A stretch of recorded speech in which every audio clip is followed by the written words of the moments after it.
Songhai buys Jin a coffee to apologize for motivating him to set up a meeting between Lee and Chi Mika. While director Joe announces to the producers, Lee included, that he has to do another audition for the musical since they don't have a lead actor, even though they don't have much time. Later on, Lee calls Chi and she realizes that he is standing at a distance so he can protect her timer from counting down rapidly. They speak over the phone while they are able to look at each other, and Lee tells her that he will not do anything that would harm her, but he also knows that she only rejected him because of her timer, regardless of her loving him. The next day, they stumble upon each other on the company's hallway, and Lee has no choice but to walk past her. She notices her clock stopping while Lee walks near her and starting the countdown again once he walks away. Lee meets with Bae and tells her to stop sabotaging his business, but Bae is the perfect excuse for everything. Additionally, she says she heard Lee and Chi broke up, and she is ready to take him back and accept his proposal. However, Lee tells her that he has no feelings for her and there is no future for them, but B is not going to give up that easily, and they meet again at a family gathering, where B acts like everything is fine. Lee's father tells him that he needs to take care of his business and then make the arrangements for his wedding with B. Lee tells everyone that he and B are not going to get married because he doesn't feel anything for her, and he walks out. B follows him and asks him to be together, but Lee tells her to let him alone before he starts feeling disgust for her. Jin and Songhai meet once more, and they share that both Lee and Chi are feeling terrible because they are not together. Jin meets Chi in the company and tells her she should go by Lee's house to pick up some clothes she forgot in the washing machine. Chi walks to Lee's house right at the time when B stalks him out of his house and asks him for another chance, telling him that she doesn't need him to love her, rather than just be with her and she can endure the rest. It ends with B grabbing Lee's hand and Chi Mika turning away in disappointment. Chi then walks away while Lee retracts his hand away from B and tells her he's sorry, but he can't be with her. B goes on to change her hair and keeps on with her act when she meets Chi in the company, telling her that she and Lee made the plans of their wedding and they are going to get married. Later that night, Chi meets with director Joe, and Joe realizes that she has a deep emotional knowledge of the main character to his musical, so he decides and tells Lee that the audition is going to take place among the actors they already have, and the one who deserves it is going to be the lead. B keeps pressuring Lee about both their marriage and the partnership he wants to establish, while at the same time his father calls him and asks why he behaves that poorly and rejects his wedding with B. Lee feels like a mess and goes out that night to drink his suffering away. Jin can't watch him like that, and he calls Chi, who joins them and is able to stop Lee from drinking. The next day, Jin is worried about Lee, but Lee has decided to put an end to what makes him miserable, and he will stop depending on others. First, he announces that the company is going to take on the responsibility of the musical, and the actors will have to choose whether to stay with Joe or join the company's production. Secondly, he meets with his candidate partner and tells him he is not interested in being in business with someone that can be easily manipulated by B. On the other side, Chi receiving a text message that says Miss O has passed away, and her running to her funeral and meeting with Lee right outside the entrance. When they walk in the funeral, they realize that this is actually a party rather than a funeral, even though the guests are all wearing black clothes. Miss O is alive and kicking and explains she wanted to do her funeral before she is dead to be able to meet all of her friends and talk about all the things she never got a chance to talk. If all of her friends came to her funeral while she is dead, what would be the meaning of it? Miss O gets a moment alone with Chi, and she reveals she has the same ability as Chi and she can see the timers on people. She shares her own story, and she says she fell in love with a man who just had 1 year of life left, and her time started transferring to his, leaving her with no choice but to abandon him.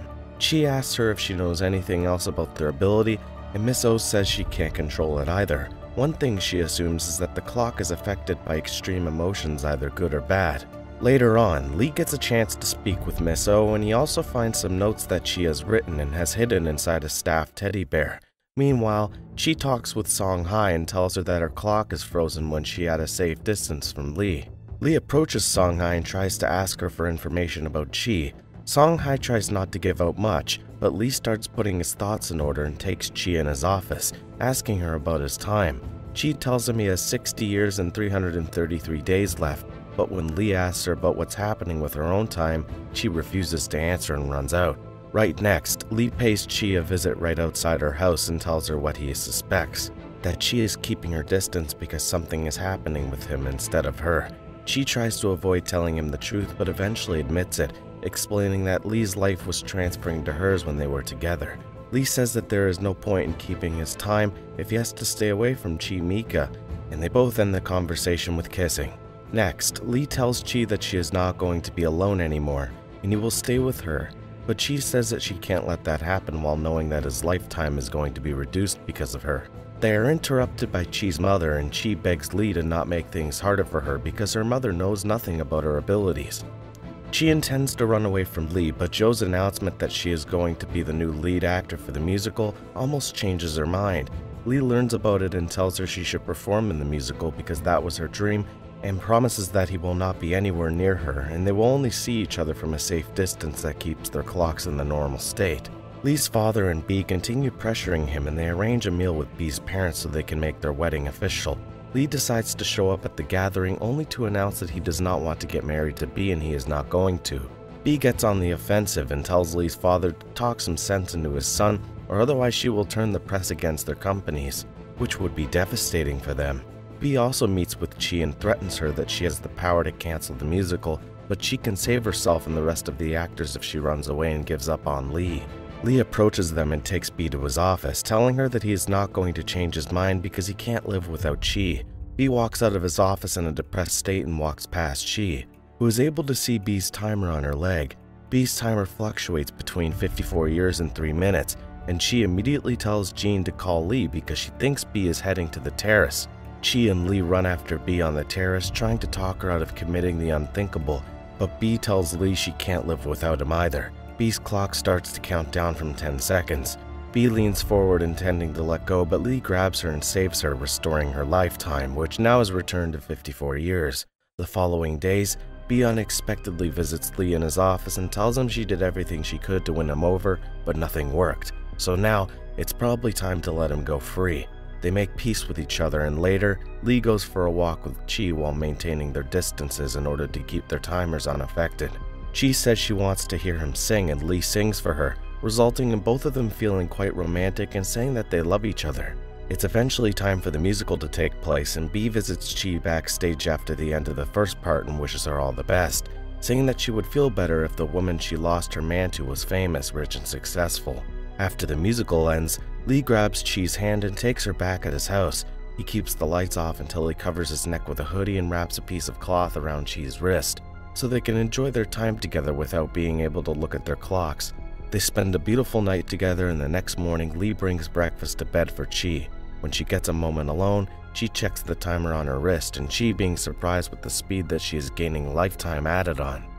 A moment later, Lee tells Chi to go out for a walk to get some fresh air, and they end up among the aisles of a supermarket to do some shopping.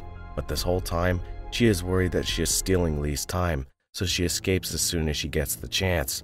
Chi meets with her friend Song Hai and asks her to visit her house and collect some of her clothes because she is in a hurry to leave town since she doesn't want Lee to find her. Song Hai goes to her house, but she can't hide the truth from Chi's mother and brother, revealing every single detail about Chi and the timers. Chi's mother meets with her and asks her if the story about the timers is true. Right next, she meets with Lee and asks him to save her daughter from running out of time.